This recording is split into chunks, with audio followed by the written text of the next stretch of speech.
ಎಲ್ಲ ನಮ್ಮ news channel ವೀಕ್ಷಕರಿಗೂ ಧನ್ಯವಾದ. ರಾಮನಗರ ತಾಲೂಕು ಕೈಲಂಚ ಹೋಬಳಿ ತೆಂಗಿನಕಲ್ಲು ಗ್ರಾಮದಲ್ಲಿ ಬೆಳಗಿನ ಜಾವ 4:30 ಗಂಟೆಗೆ ಆನೆ ದಾಳಿಯಿಂದಾಗಿ ದೇವರಾಜ್ ತೋಟದಲ್ಲಿ ತೆಂಗಿನ ಮರ ಮತ್ತು ಮಾವಿನ ಮರವನ್ನು ಮುರಿದು ಹಾಕಿ ಪಕ್ಕದ ತೋಟದ ಕಾಡಮ್ಮ ಮತ್ತೆ ಸೀನಣ್ಣ ಮತ್ತೆ ಕೃಷ್ಣಣ್ಣ ಮತ್ತೆ ಶಿವಣ್ಣ ತೋಟದಲ್ಲಿ ರಾಗಿಯನ್ನು ಹಾಳು ಮಾಡಿದ್ದು, ಇದಕ್ಕೆ ಸಂಬಂಧಪಟ್ಟ ಅಧಿಕಾರಿಗಳು ಸರಿಯಾದ ರೀತಿಯಲ್ಲಿ ಕ್ರಮ ಕೈಗೊಳ್ಳಬೇಕೆಂದು ರಾಜೇಶ್ ರವರ ಹೇಳಿಕೆ. ಹಾಳು ಮಾಡಿರುವ ನಷ್ಟಕ್ಕೆ ಸರ್ಕಾರದ ವತಿಯಿಂದ ಬರುವ ಸವಲತ್ತುಗಳನ್ನು ಕಲ್ಪಿಸಿಕೊಡಬೇಕೆಂದು ರೈತನ ಮಗ ರಾಜೇಶ್ ರವರ ಮಾತು. ಇದೇ ರೀತಿ ವಿಡಿಯೋಗಾಗಿ ನೋಡ್ತಾ ಇರಿ, ಲೈಕ್ ಮಾಡಿ, ಶೇರ್ ಮಾಡಿ, ಸಬ್ಸ್ಕ್ರೈಬ್ ಮಾಡಿ. ಎಲ್ಲರಿಗೂ ನಮಸ್ಕಾರ. ತೆಂಗಿನಕಲ್ಲಿನ ಗ್ರಾಮ ನಿಂಗೇಗೌಡರ ಮಗ ದೇವರಾಜನವರ ಜಮೀನಿನಲ್ಲಿ ಈ ಥರ ಪರಿಸ್ಥಿತಿ ಆಗಿದೆ. ಆನೆ ಕಾಟದಿಂದ ಅರಣ್ಯ ಸಿಬ್ಬಂದಿಗಳು ಯಾರೂ ಇಲ್ಲಿ ರೈತರಿಗೆ ಸ್ಪಂದಿಸಲ್ಲ. ಇದನ್ನು ಕೇಳೋಕ್ಕೋದ್ರೆ ನಾವು ರೆಡಿ ಮಾಡ್ತೀವಿ ಅಂತ ಹೇಳ್ತಾರೆ. ಯಾರೋ ಮಹಾನ್ ಭಾವ ಒಂದು ದೊಡ್ಡ ವ್ಯಕ್ತಿ ಬಂದು ಏನಂದ್ರು ಅಂದರೆ, ನಾವು ಇನ್ನು ಕೆಲವೇ ದಿನಗಳಲ್ಲಿ ಆನೆ ಹಿಡಿಸಲು ಏರ್ಪಾಟ್ ಮಾಡ್ತೀವಿ ಅಂತ ಹೇಳಿದರು. ಯಾವ ಆನೆನೂ ಹಿಡಿಸ್ತಲ್ಲ, ಏನೂ ಇಲ್ಲ. ಇಲ್ಲಿ ರೈತರ ಸಮಸ್ಯೆ ಜಾಸ್ತಿ ಆಯ್ತದೆ ಹೊರತು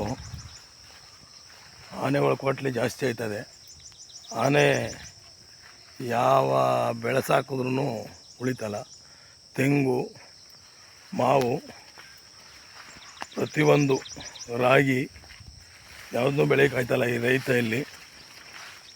ಇಲ್ಲಿನ ಜನಕ್ಕೆ ಸಹಕಾರ ಯಾವ ಅಧಿಕಾರಿಗಳಿಂದನೂ ಇಲ್ಲ. ದಯವಿಟ್ಟು ಎಲ್ಲ ಸಿಬ್ಬಂದಿ ವರ್ಗದವರಿಗೂ, ಅಂದರೆ DF ಆಗ್ಬೋದು, ರೇಂಜರ್ ಆಗ್ಬೋದು, ಎಲ್ಲಕ್ಕ ಮಾಹಿತಿ ಕೊಟ್ಟು ನಮಗೂ ಸಾಕಾಗಿದೆ. ರೈತರುಗಳಿಗೆ ಏನೂ ಸವಲತ್ತಿಲ್ಲ. ತೆಂಗಿನ ಮರ ಲಾಸ್ ಆಗಿದೆ.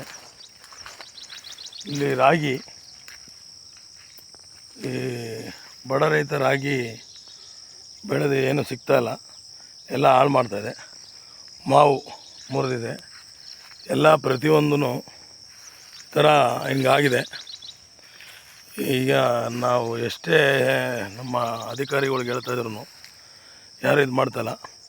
ರಾಮನಗರ ತಾಲೂಕು ಕೈಲಂಚ ಹೋಬಳಿ ತೆಂಗಿನಕಲ್ಲು ಮಾತಾಡ್ತಾ ಇರುವಂಥವ್ರು ರಾಜೇಶ್ ಅವರು. ಏನಪ್ಪ ಅಂದರೆ, ನಮ್ಮ ಅಧಿಕಾರಿಗಳು ಬಂದು ಇಲ್ಲಿನ ಪರಿಸ್ಥಿತಿನ ಆಲೋಚನೆಯನ್ನು ಮಾಡ್ತಾನೆ ಇಲ್ಲ. ಇಲ್ಲಿ ನಾವೀಗ ಹೊಡಿತಾಯಿದ್ದೀವಿ, ಆನೆಗಳನ್ನ ತಲುಪಿಸ್ತಾಯಿದ್ದೀವಿ, ಕಬ್ಬಾಳು ಗುಡ್ಡೆ ಹೊಡಿತಾಯಿದ್ದೀವಿ.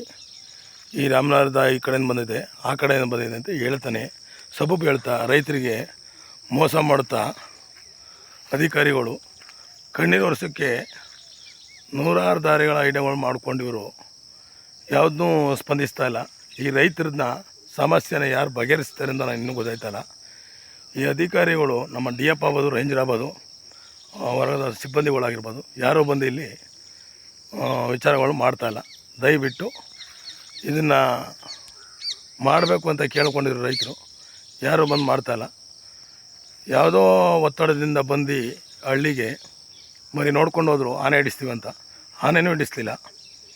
ದಯವಿಟ್ಟು ಈ ರೈತರಿಗೆ ಪರಿಹಾರನ ಕಟ್ಕೊಡಿ. ಯಾವ ಮೂಲದಲ್ಲಿ ಕಟ್ಕೊಡ್ತೀರಾ ಅಂತ ನಾನು ಕೇಳ್ತಾಯಿದ್ದೀನಿ. ಎಷ್ಟು ಅಂತ ಅರ್ಜಿ ಹಾಕ್ತಾರೆ ರೈತರು, ಅದೇ ಜಮೀನು ಬಂದಿರ್ತದೆ, ತಿರ್ಗಾ ನೆಕ್ಸ್ಟು ಅದೇ ಜಮೀನು ಬಂದಿರ್ತದೆ. ಏನಂತ ಮಾಡ್ತೀರಾ, ಇದು ಬೇಕು ಅಂತ ಹೇಳ್ತೀರಿ. ಅಲ್ಲಿ ಡಿಪಾರ್ಟ್ಮೆಂಟಲ್ಲಿ ಯಾರೋ ಒಂದು ಅಜ್ಜಿ ಹೋದರೆ ಅಧಿಕಾರಿಗಳು ಅಂದರಂತೆ, ಯಾವುದಿತ್ತು ಹಳೆ ಫೋಟೋ ತಂದು ಕೊಡ್ತಾಯಿದ್ದೀರಾ ಅಂತ ಹೇಳ್ತಾರಂತೆ. ಅವ್ರ ಹಳೆ ಫೋಟೋ ತಂದು ಕೊಡೋಕೆ ಅವ್ರಿಗೇನಿದ ರೈತರಿಗೆ? ಇದು ಕಾನೂನು ರೀತಿಯಲ್ಲಿ ತಗೊಂಬಂದು ಎಲ್ಲ ಯಾವುದು ವ್ಯವಸ್ಥೆ ಮಾಡ್ತಾ ಇರೋದು. ರಾಗಿ, ಮಾವು, ತೆಂಗು ಪ್ರತಿಯೊಂದು ಇದಾಗಿದೆ ಇಲ್ಲಿ. ಆದರೆ ಇಲ್ಲಿ ಸಿಬ್ಬಂದಿ ವರ್ಗದವರು ವ್ಯವಸ್ಥೆ ನಮಗೆ ಖಂಡಿಸ್ತಾ ಇಲ್ಲ. ಇದನ್ನು ಯಾವ ರೂಪದಲ್ಲಿ ಇದು ಮಾಡ್ತೀರಿ ಅಂತ ಇದು ಮಾಡಿ. ಏಕೆಂದರೆ ರೈತರು ನೊಂದಿರುವ ಮನಸ್ಸಿಗೆ ನೀವು ತೃಪ್ತಿ ಕೊಡ್ತಾಯಿಲ್ಲ, ಅದನ್ನ ಬಗೆಹರಿಸ್ಕೊಡ್ತಾಯಿಲ್ಲ. ರೈತರ ಬಗ್ಗೆ ಏನು ಮಾಡ್ತೀರಾ ನನಗೆ ಗೊತ್ತಿಲ್ಲ. ಇಮ್ಮಿಡಿಯೇಟ್ಲಿ ನೀವು ಆನೆ ಹಿಡಿಸ್ತೀರಾ ಬಿಡ್ತೀರಾ ಗೊತ್ತಿಲ್ಲ. ರೈತರಿಗೆ ಒಂದು ಮಾರ್ಗ ಸೂಚಿಸಬೇಕು ನೀವು ದಯವಿಟ್ಟು ಅಂತ ನಿಮಗೆ ಹೇಳ್ತಾಯಿದ್ದೀನಿ ನಾನು.